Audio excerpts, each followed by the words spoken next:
एक समय की बात है, बादशाह अकबर ने अपने बेगम के जन्मदिन के लिए बहुत ही खूबसूरत और बेशकीमती हार बनवाया था। जब जन्मदिन आया तो बादशाह अकबर ने वो हार अपनी बेगम को तोहफे में दे दिया, जो उनकी बेगम को बहुत पसंद आया।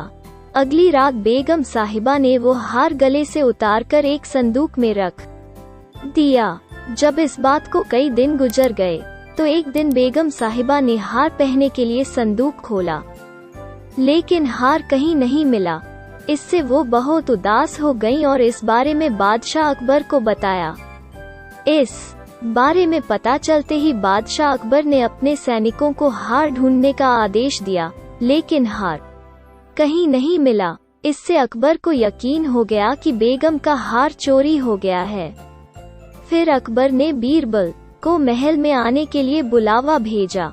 जब बीरबल आया तो अकबर ने सारी बात बताई और हार को खोज निकालने की जिम्मेदारी उसे सौंप दी। बीरबल ने समय व्यर्थ किए बिना ही राजमहल में काम करने वाले सभी लोगों को दरबार में आने के लिए संदेश भिजवाया। थोड़े ही देर में दरबार लग गया।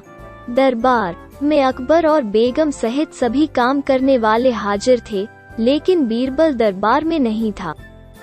सभी बीरबल का इंतजार कर ही रहे थे कि तभी बीरबल एक गधा लेकर राज दरबार में पहुंच जाता है। देर से दरबार में आने के लिए बीरबल बादशाह अकबर से माफी मांगता है। सभी सोचने लगते हैं कि बीरबल गधे को लेकर राज दरबार में क्यों आया है। फिर बीरबल बताता है कि यह गधा उसका दोस्त है और उसके पास जादुई शक्ति है। ये शाही हार चुराने वाले का नाम बता सकता है। इसके बाद बीरबल जादुई गधे को सबसे नजदीक वाले कमरे में ले जाकर बांध देता है और कहता है कि सभी एक एक करके कमरे में जाएं और गधे की पूंछ पकड़कर चिल्लाए, जहां पनाह मैंने चोरी नहीं की है। साथ ही बीरबल कहता है कि आप सभी की आवाज दरबार तक आनी चाहिए। सभी के पूंछ पकड़कर चिल्लाने के बाद आखिर में गधा बताएगा कि चोरी किसने की है। इसके बाद सभी कमरे के बाहर एक लाइन में खड़े हो गए और एक एक करके सभी ने कमरे में जाना शुरू कर दिया। जो भी कमरे के अंदर जाता तो पूंछ पकड़कर चिल्लाना शुरू कर देता, जहां पनाह मैंने चोरी नहीं की है। जब सभी का नंबर आ जाता है तो अंत में बीरबल कमरे में जाता है और कुछ देर बाद कमरे से बाहर आ जाता है। फिर बीरबल सभी काम करने वालों के पास जाकर उन्हें दोनों हाथ सामने करने को बोलता है और एक एक करके सभी के हाथ सूंघने लगता है। बीरबल की इस हरकत को देखकर सभी हैरान हो जाते हैं। ऐसे ही सूंघते सूंघते एक काम करने वाले का हाथ पकड़कर बीरबल जोर से बोलता है, जहां पनाह इसने चोरी की है।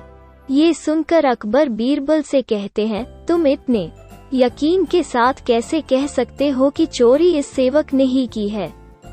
क्या तुम्हें जादुई गधे ने इसका नाम बताया है? तब बीरबल बोलता है, जहां पनाह ये गधा जादुई नहीं है, ये बाकी गधों की तरह साधारण ही है। बस मैंने इस गधे की पूंछ पर एक खास तरह का इत्र लगाया है। सभी सेवकों ने गधे की पूंछ को पकड़ा, बस इस चोर को छोड़कर, इसलिए इसके हाथ से इत्र की खुशबू नहीं आ रही है।